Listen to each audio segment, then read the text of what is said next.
Hello guys, welcome to chit chat with Sindhu. ఈరోజు మన ఛానల్లో వచ్చేసరికి vegetable rice or vegetable pulao అని కూడా అంటామండి.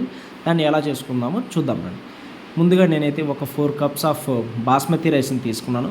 నేను ఏ కప్ అయితే చూపిస్తున్నానో అదే కప్తో 4 కప్స్ ఆఫ్ బాస్మతి రైస్ తీసుకొని వాటిని మంచిగా వాష్ చేసుకొని నానబెట్టుకొని పక్కన పెట్టుకున్నాను.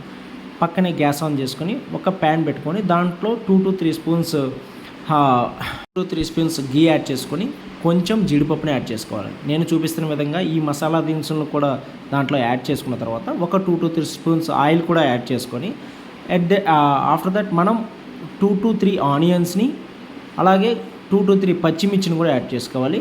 ఆల్టర్నేట్గా ఇంకో స్టవ్ పైన ఎసురు అనేది కూడా పెట్టుకోవాలి. నేను 1 కప్కి 1.5 కప్ అనేది వాటర్ తీసుకుంటున్నాను. టోటల్గా 6 కప్స్ తీసుకున్నాను.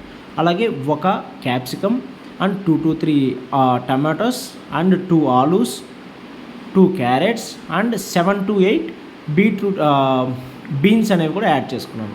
దీంట్లో మనకు టేస్ట్కి తగ్గట్టు సాల్ట్ను కూడా యాడ్ చేసుకొని మంచిగా మిక్స్ చేసుకోవాలి. ఇలా సాల్ట్ను ముందే యాడ్ చేయడం వల్ల ఏంటంటే మనకి తొందరగా ఉడికే ఛాన్సెస్ అనేది ఎక్కువగా ఉంటాయి. ఆఫ్టర్ దట్ మనము దీంట్లో కొంచెం గరం మసాలాని, కొంచెం ధనియాల పొడిని కూడా యాడ్ చేసుకొని మంచిగా మిక్స్ చేసుకోవాలి.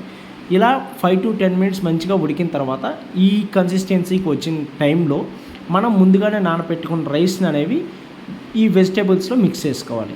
ఇలా మిక్స్ చేసిన తర్వాత అప్పుడు ఆ వెజిటేబుల్స్ని ప్లస్ రైస్ని మంచిగా మిక్స్ అయ్యేటట్టు అలా మిక్స్ చేయడం వల్ల ఏంటంటే మనకి ఆ వెజిటేబుల్స్లో ఉన్న మసాలా అనేది దానికి పడుతుంది.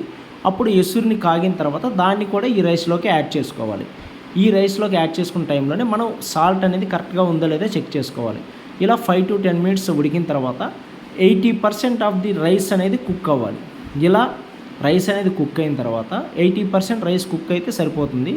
అప్పుడు మనం గార్నిష్కి కొంచెం పుదీనా, అలాగే మనం ఫ్రైడ్ ఆనియన్స్ కూడా యూస్ చేసుకోవచ్చు. నేను అది యూస్ చేయలేదు. అట్ ది సేమ్ టైం మనము కొంచెం కొత్తిమీర కూడా యాడ్ చేసుకోవాలి.